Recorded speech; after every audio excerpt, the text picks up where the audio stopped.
Good evening. We bring you the latest in the world of sports. I'm Paulo Del Rosario. We give you the conversations you want to hear from your favorite icons and athletes. I'm Denise Tan, and in tonight's Game Plan, we'll chat with the PBA Season 47 Draft Combine mythical 5-member Curt Lojera as he looks ahead to the next chapter of his hoops career. We'll also discuss the most reliable wing spikers in UAAP Season 84 with newly minted analyst, Tiamzon. And the one and the only, Sam Sarmenta, joins us to break down some must-watch Filipino athletes in the 31st Southeast Asian Games. Buckle up, sports fans. Let's get in the game.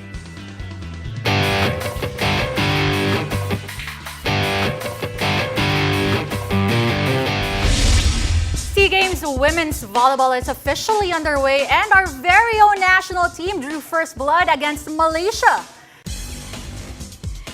The final tally is 25-14, 25-20, and 25-15 for our Pinay volleyball players.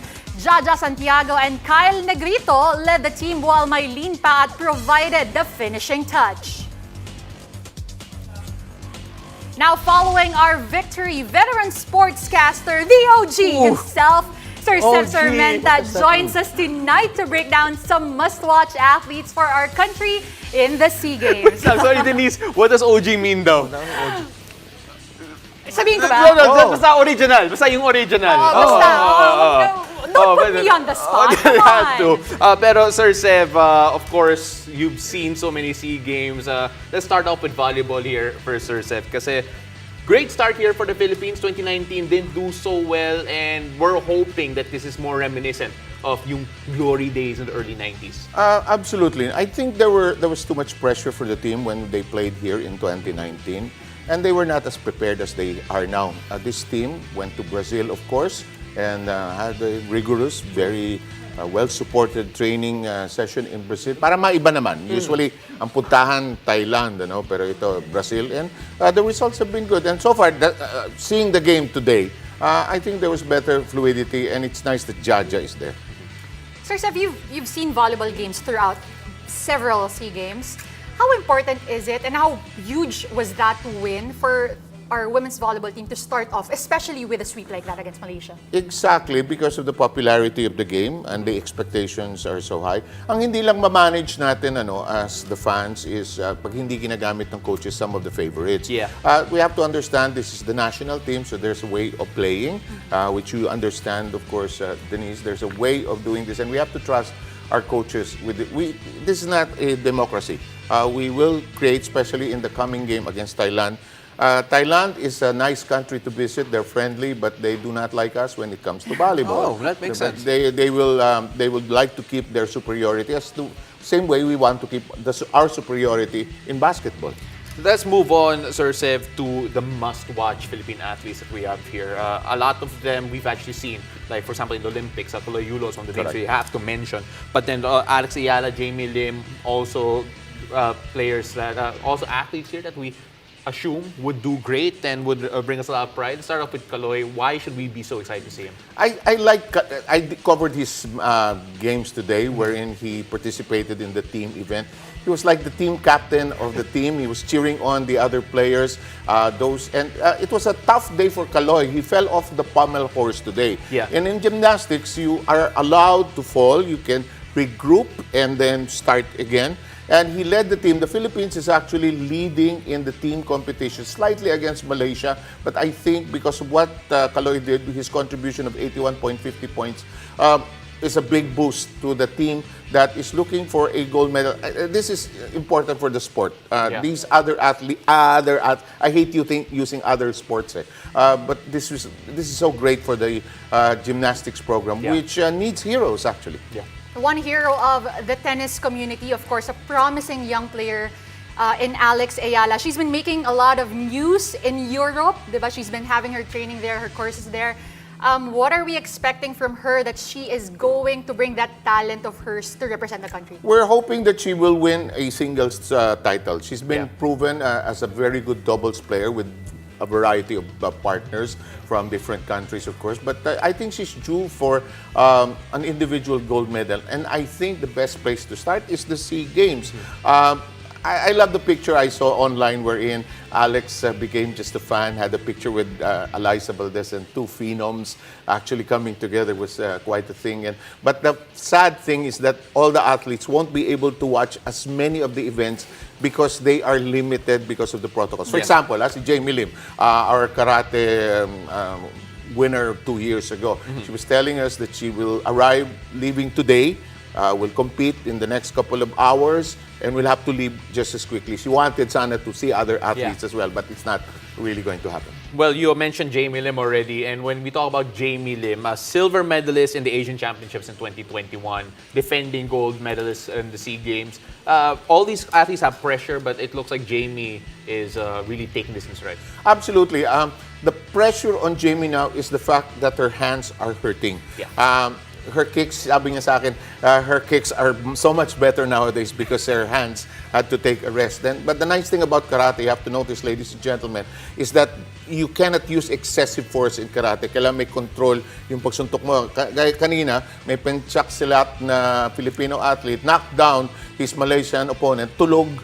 Pero yung Pilipino talo pa rin because ginamitan na excessive force. That is exactly what you find out in karate as well. So, Jamie's smart. It's not just because she's summa cum laude, she's a math major. She has good DNA, and her experience in the World Championship definitely will help her here in the SEA Games. Now, Go ahead. I want to ask about our flag bearer, of course, EJ Obiena. Very successful as well back in 2019, winning that gold.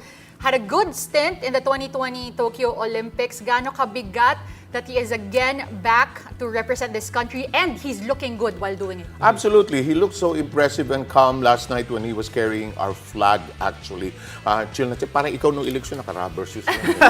Tuwa ako sa iyo eh. Pero ang hirap gawin niya sa opening kasi ang tagal ng antay mo. Yeah. Ang tagal ng mga antay mo.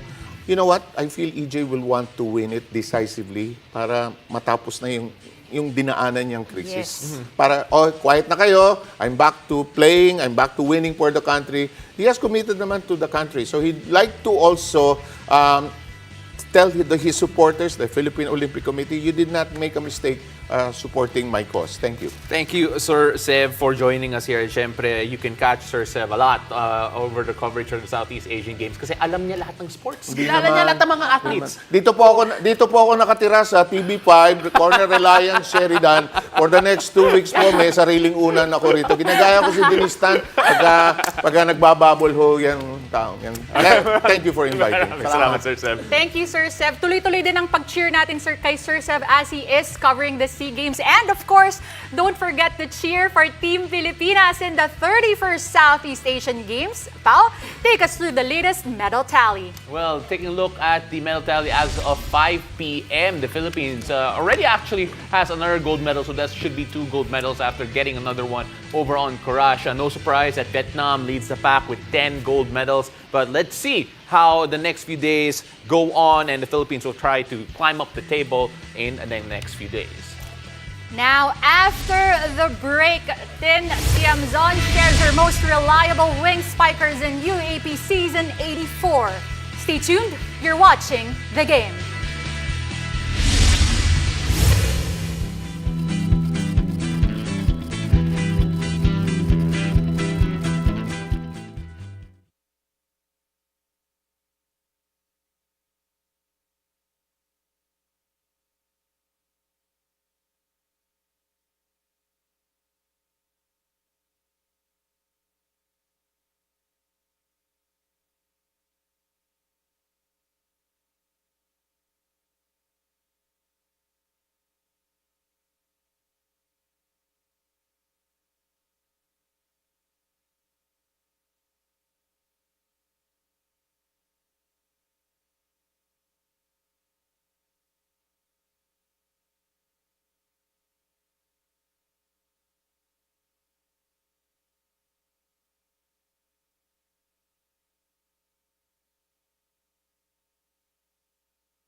Welcome back to the game. It has just been 4 epic days of UAAP women's volleyball action, and we all have been treated to hard-hitting action already. And tonight, to give us her list of reliable wing spikers in the UAAP, is a reliable UAAP spiker and champion herself, turned season 84 analyst, Tiamzon. First off, congratulations. Welcome back to the UAAP and welcome to the game. Thank you so much for having me here. All right, so you have a list for us here of your most reliable wing spikers. So before we go into that list in particular, anong criteria mo? Kasi syempre, there will be snubs whether some people like it or not. Yeah, for me, I think as a wing spiker, what I see reliable in a player is their ability to, of course, score, their percentage in attack, their blocking skills, because the defense at the net is also as important as that ability to attack, their service, and also, of course, the defense at the back. Because you can't have a good attack without good defense. Yeah. All right, so Denise, let's start off first with someone from your school. You're so proud of this person. Of course, why You're not? so proud. You've been saying it all day, literally all day, how great this person is. Ay, kaya lang dalawa Okay, kayong tatamaan. So go. UST just beat LaSalle, for everyone who was not able to catch that game in 5 sets. 6-0 win, 6-0 score in the 5th set. Pero move on na tayo, baka, ito, particularly baka masyadong masaktan.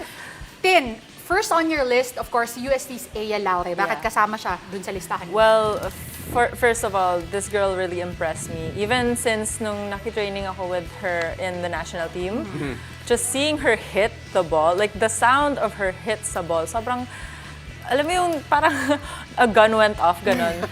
and like, when I saw her previous games, parang nakikita ko yung improvement niya, her maturity as a player. And from being a sophomore from our last games in 82 to being the senior now, leading her team, sobrang nakaka-proud to see her that way. I have a lukewarm take with regards to her, but we'll save that for the end of the segment. Let's move on now. NU, you also picked out Bella Belen. Yes. Kasi si Belen, for her, I see her as the perfect prototype of an all-around player. She can block, she can serve really well, has many service aces. Like, nung nanood ako ng NU LaSalle game, nakailang aces siya. And also, she's a very, very smart hitter. And considering na rookie pa lang siya, she has so much more to go. And I can see na she has a bright future in volleyball. Punta naman tayo to your school, the LaSalle, of course, si Alia Malaluan. You picked her as well? Yeah, yun nga. Same as Belen, kind of the same sila, na all around, and at such a young age, they've already been so mature, so ripe for this season. And sobrang nakaka-proud din ako for Aliyah kasi I also trained with her in LaSalle. And to see her grow and mature into a collegiate player from a high school player. And yeah, yun lang. Alam mo, I know we've already gotten used to seeing the LaSalle team, pero ang laki nila. They're such a big team. It's incredible. Pero let's moving on. You actually have 2 more choices here. From Adamson, Trisha Genesis, and UP, si Alaisa Bertolano. When you look at the 2 of them, so we're running out of time, so we have to lump them in together. What do you like about the both of them? They're both the go-to people of their respective teams, and they can carry those teams to victory. And I saw that when I was analyzing the game for UP and Adamson. And Bertolano was really powerful. It kind of reminds me like Tots and Genesis. I saw her even before na siya talaga yung go-to ngayon ng Adamson. No, you see, the reason why I said we were running out of time is kasi gusto ko yung pasok yung take ko dito. Okay. Kasi kanina nag-uusap tayo yung tatlo about what is one of the players on your list, the best player in the UAAP today, in your opinion, and sino? Well, kasi I'm sorry for pero you know, it's between Aya and Aliyah, but I can see right now si Aya, she's a very strong contender for MVP. Kasi nga, yung growth niya as a player, sobrang, yung impact niya also sa UST. Denise is so happy. 28 points Yeah, na last 28 game. points. Denise is so happy. that you mentioned that, and of course, we're going to see a lot more of these girls, and you're going to hear a lot more of Tiamzon. She has been commentating, analyzing in the Smart Giga Play app, so make sure you catch the UAAP there as well. Tin, congratulations. Thank you. We're really happy that you're doing as well as you are. Thank you so much for Thank you joining so us, and I much. look forward to watching you and hearing from you in the UAP. Thank you. All right, so when we return, we'll chat with PBA Draft Combine Mythical 5-member Curt Lojera as he looks ahead to the next chapter of his hoops career. Stay tuned. You're watching The Game.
Game 3 of the UAAP Season 84 Finals between the Ateneo Blue Eagles and the UP Fighting Maroons are ongoing at the moment.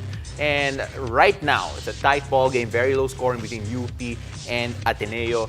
Just a 1-point lead for Ateneo at the moment. But again, that could change in a hurry. Now, as we await the crowning of this season's UAAP champions, let's cross over from college hoops to the pros. Former De La Salle Green Archer Curt Lojera, Caloy, joins us in studio to talk about his draft combine experience and his new chapter on the way to the PBA. Curt, great to have you here. Thank you for having me. All right, so of course Denise will be talking to you a lot when you turn pro and go into the PBA, so you can talk to me more for the moment. Okay. How was that experience going into the draft combine? Obviously, right now, grown men that you were playing against, maybe possibly a step up from the college level in terms of, I guess, the desire to impress. How was that like? It's a good experience. I think UAAP helped me a lot to grow, and it's just a matter of just applying all the things that I know and what I do best. So.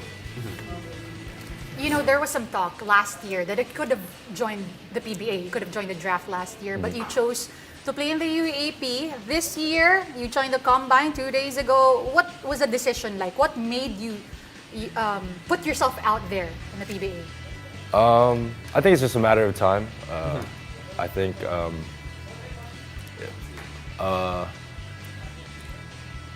Well, you know, you're right. It's just a matter of time. It's just a matter of the right timing. And you probably looked at the field yourself and thought that, hey, maybe this is the right moment for me. And obviously, you extended your stay in La Salle by another season, and it was a fun run. Oh, if really? I It was may really add. fun. Yeah. Yeah. So when you look back at your time in La Salle, though, especially that last year, what do you come away with and that you're going to bring to the PBA? I think the same thing. I think I learned a lot from Coach Derek. He taught me a lot. So it's just a matter of just applying all the things that I know and just going from there. You know what, Kalo? Denise, we were talking just a while ago, right before we went on air, that he actually has had a bit of experience, at least Exactly. working out with a few PBA guys. Working out with some PBA players right before coming into the UAAP. I want to ask though, because Bao already asked you about your experience in the Combine, but having that experience to play against those PBA players before the UAAP and finishing your last year with good numbers, 10 points, 4 rebounds, I think you were like averaging 1.6 assists, 1.4 steals, you were doing it all. How did that affect your confidence coming into this draft and the talks about what would happen? That's a good question. No, I think it set the tone for me because playing them or playing Stanley Pringle, it kind of humbled me to just be a lot better because obviously they're in the pros already and they know what they're doing, and it's just it's good to be humbled and to grind it out even more. And yeah, so You're going into this next chapter with a bit of leadership experience right now. Now, a lot of people could say that you led this La Salle team in more ways than one. How do you think that experience of actually having more responsibility in a team, do you think would help you out in your pro career? I think for me it's just no pressure. I take it like a game, like one game at a time. So it's just, yeah, that's about it. People talk about your game. You can dunk, you can shoot, you can, basically what I said, you can contribute in different aspects of the game. Have you thought about how you're going to translate that into the PBA? Because these are grown men that we're talking about, just like what you mentioned. Yeah. Right. Yeah, but I haven't really thought about it because obviously, like, I played with only a little bit of like with the PBA guys. Yeah, yeah. So it's just a matter of just doing what I do best. So. Kalo, I'm so excited for you to experience your first Bo Belga screen. I'm so excited. I'm not. No, I am. I'm excited to talk to you again once we get your first PBA moment on camera right. and just see you sprawled on the floor trying to get up. Oh man. But you look at this experience that you're having right now.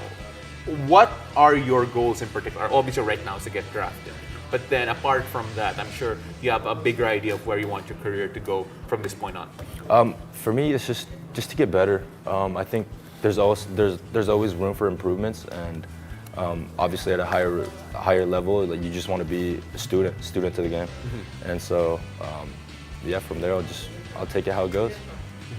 Well, Kalo, a lot of when I tweeted out that you were going to go into the draft, a lot of the LaSalle fans were really happy. Your message to the LaSalle fans right before we go. Thank you for being there and supporting me all the time through thick and thin. So I appreciate you guys so much.